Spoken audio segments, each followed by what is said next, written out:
neurovegetative shifts, which just sounds incredibly intense. It is intense, and neurovegetative is the perfect word because it describes how the condition hijacks your autonomic nervous system. Yeah. The stuff you shouldn't have to think about. Think of your brain as the conductor of an orchestra. In a healthy person, the conductor keeps the rhythm, sleep, appetite, energy all in sync. In MDD, the conductor hasn't just dropped the baton. They've walked off the stage. So the orchestra starts playing chaos. Exactly. The percussion section, your heart rate, and your sleep cycles, it all goes haywire. You see these massive swings. It's rarely just, I'm sleeping a little less. Yeah. It's either severe insomnia, staring at the ceiling for 6 hours, or hypersomnia, where you sleep for 14 hours and you wake up feeling like you just ran a marathon. The body's battery isn't recharging. And reading through the case studies, it seems like appetite follows that same chaotic pattern. It's not just, I'm not hungry. It's profound weight loss or rapid weight gain. Yeah. The signals are just misfiring. Right. And this connects back to the neurotransmitters. We always hear the list, right? Serotonin, norepinephrine, dopamine. But we need to understand what they actually do. Okay. Take dopamine. People think of it as the pleasure chemical, but it's actually the motivation chemical. Ooh. It's the chemical that tells your brain, hey, this action is worth doing. So if that dries up, it's not just that you don't enjoy things, you literally can't generate the impulse to do them. Precisely. And that's why you see what we call psychomotor retardation. It's a clinical term, but it means someone physically slows down. Wow. Their speech gets quieter, their limbs feel heavy. Patients describe it as walking through molasses or trying to move underwater. The signal from the brain to the body to just move is being dampened. Which would explain the cognitive fog the report mentions. I think this is the hardest thing for people on the outside to understand. They see someone who can't answer a simple question like, what do you want for dinner? And they get frustrated. Mm-hmm. But based on what you're describing, that person isn't being difficult. They're experiencing like executive function failure. That is a great way to put it. It's analysis paralysis on a molecular level. The neural pathways you need to weigh options, predict outcomes, make a choice, they're just clouded. So which shirt should I wear feels as overwhelming as should I buy this house? Exactly. It creates this profound disability in daily life that has absolutely nothing to do with feeling sad. And then on top of all that, you have the physical danger. This was the part of the source material that really scared me, the comorbidity stats. Yeah. The data suggests people with depression are 40 to 60% more likely to die prematurely from other physical conditions. Heart disease, diabetes, stroke. But let's parse that. Is the depression causing the heart attack, or is it behavioral? It's both. And they feed each other. That's the insidious part. Biologically, depression is a state of chronic inflammation and stress. Your cortisol levels are spiked all the time, which is terrible for your heart, terrible for insulin regulation. But then you layer the behavioral aspect on top. If you have that cognitive fog we just talked about and that lack of dopamine-driven motivation, how likely are you to meticulously manage your insulin levels? Or go for a run. Or even remember to take your medication. Exactly. Depression creates this massive barrier to self-care. It convinces you the effort isn't worth it, or it physically robs you of the energy. So, no, depression might not be on the death certificate, but it's often the architect of the whole decline. So we've established this is a whole body failure. It's biological, it's dangerous, it's systemic. So now I want to pivot to the who, because if this is just biology, you'd expect it to be pretty evenly distributed, right? You would, but the 2026 data tells a very different story. The global average is somewhere around, 3.8 to 5%, but that average is hiding some deep chasms. We know about the gender gap. It's been about 50% more common in women for a while, and that still holds true.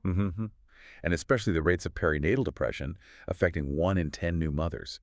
That's just stubbornly high. A huge issue. It is, and it's tied to those massive hormonal fluctuations, plus the sleep deprivation we just talked about. Yeah. But the demographic shift that is really setting off alarm bells right now isn't gender, it's age. This is the youth crisis. I remember reading about this a few years back, but looking at the charts for 2025, 2026, the slope of that line is terrifying. It's vertical. I mean, if you just look at the United States, rates of major depression among adults under 30 have effectively doubled since 2017. Doubled. Doubled.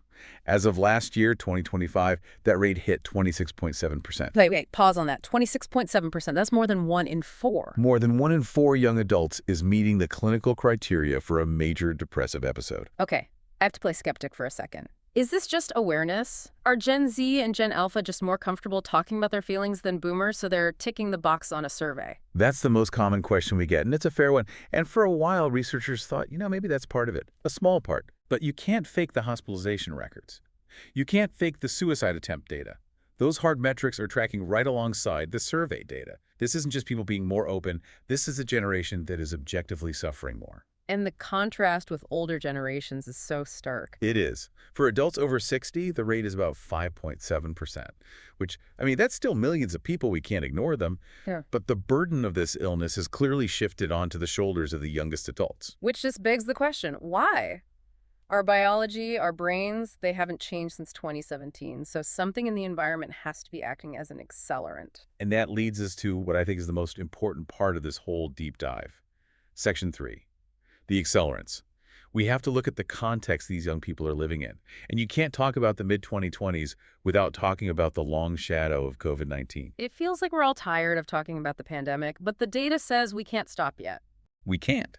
The initial phase triggered an estimated 76 million additional cases of MDD globally. But it's not just the virus. For a lot of young adults, their formative social years, high school, college, first jobs, were just fractured. They missed these critical windows for socialization and stability. And that connects directly to this loneliness epidemic the source material mentions. We're seeing reports of daily loneliness hitting their highest levels since 2021. And I imagine, biologically, loneliness isn't just feeling lonely. It does something to you. Oh, absolutely. We are evolutionary pack animals. To the primitive brain, being alone means you're vulnerable to predators. Right. So when you're chronically lonely, your brain stays in this state of hypervigilance. Cortisol stays up. Sleep quality goes down. About a third of people who report feeling lonely also meet the criteria for depression. The isolation is physically toxic. And then you layer on the economic piece. And this, I think, is where the why young people question really gets answered. The cost of living crisis. Financial desperation. That's the term researchers are starting to use. It's not just about not being able to buy a house. It's food insecurity, housing instability, the inability to access basic care. Right, because if you're worried about eviction, your brain is constantly in survival mode. Exactly. And survival mode is the enemy of mental health. If you're constantly scanning for threats, can I pay rent? Can I afford groceries? You are depleting the very neurochemicals we talked about at the start. There's a direct link. A clear link. The notes show that people in lower-income households report depression rates as high as 35%. Poverty is a carcinogen for mental health. So you have a generation that came of age in a plague, was isolated during their prime social years, and is now facing the steepest economic climb in decades. It's not a chemical imbalance in a vacuum. It's a rational response to an irrational environment. That's a powerful way to frame it. It's a convergence of biological vulnerability and environmental hostility. So let's look at the price tag. We've talked about the human toll, but the cost of silence section of the outline breaks down the economic impact. And honestly, the numbers get so big, they almost lose meaning again. $1 trillion. Yeah. Annually. That's the estimated cost of the global economy from depression and anxiety. And that's mostly lost productivity, right? But it's not just people calling in sick. The report makes a really big deal about presenteeism. Yes. This is a concept everyone needs to understand. Yeah. Absenteeism is when you don't show up.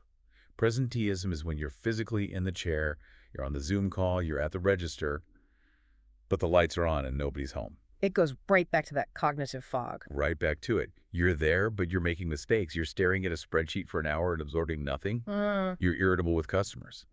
The economic drag of presenteeism is actually higher than absenteeism. How so? Because the employer is paying for full productivity and getting a fraction of it, and often errors are being made that cost even more to fix down the line. And yet, despite the $1 trillion loss, and despite 26% of young people suffering, we have this massive treatment gap. It's the great paradox of our time. We have effective treatments. We have therapy, medication, lifestyle interventions, but in low-income countries, fewer than 10% of people get any kind of help.